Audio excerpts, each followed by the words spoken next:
It's about 5 years ago that I first came to Kyrgyzstan and ended up in this little town.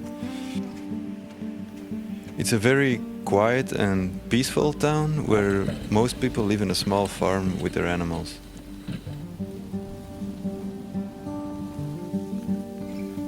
I was walking around and I noticed some young guys who were playing a traditional horse game, Gokburu. It's quite a rough game in which two teams fight over the carcass of a dead goat.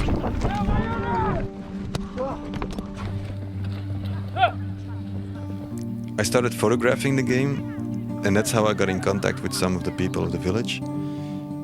It was a nice way for me to connect with them without being able to speak the language. After the game, the winner is celebrated at somebody's house. So they invited me to join the celebration, and eventually I ended up staying at their place for the next couple of days. This is how my project Horsehead was born.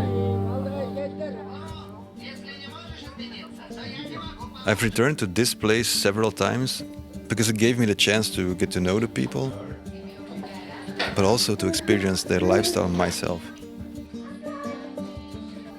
To really investigate the connection people still have with nature, I knew I had to join them deep into the mountains. They go by horse for days or even weeks and need to be prepared for extreme weather conditions. And also only taking the most necessary equipment with me. Leaving the village behind and going into these mountains by horse feels like entering another world.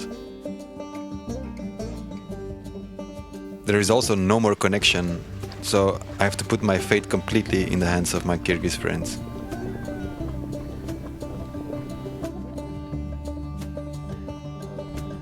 This mountain range is the home of the semi-nomadic shepherds.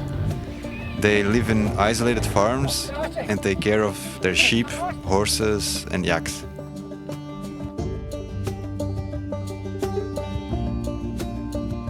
When you're surrounded by this beautiful nature, it might seem romantic in a way, but their life is often a real fight against nature.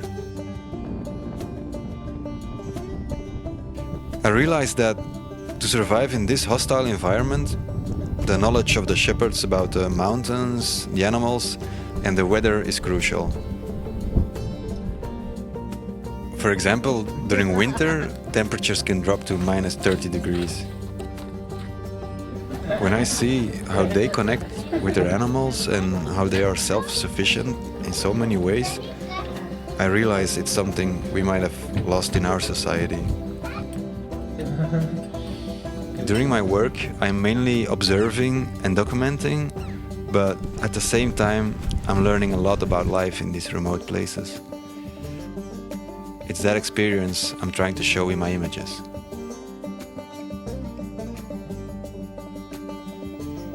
When we return to the village, the first thing I always do is take a quick look at my images and then make sure I have an extra backup on my lassi.